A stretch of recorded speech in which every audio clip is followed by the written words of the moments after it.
So I've lost so much time, days, months, all of them.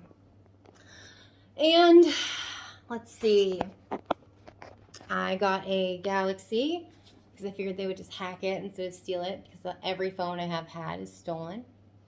They locked me out of every email that might have what you would call proof or was actually connected to the right internet.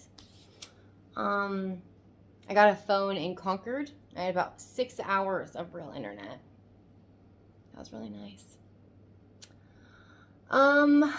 Let's see.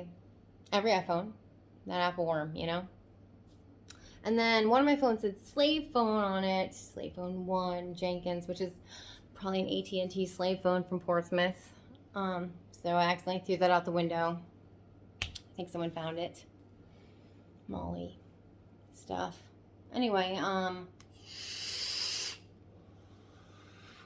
thought the guy from Cellularis following me home and yelling at me in a different language was bad enough. Kind of wanted to figure that one out. Oh well. Great cell phone towers. And lots of voiceover, voice actors, and impersonation. And, I don't eavesdrop on other people, but now I know what that's about. Mega Moo and me recording what's happening around me, because, as I said, lots of lost time. Yeah, like so much lost time. So kind of like not wanting that to happen.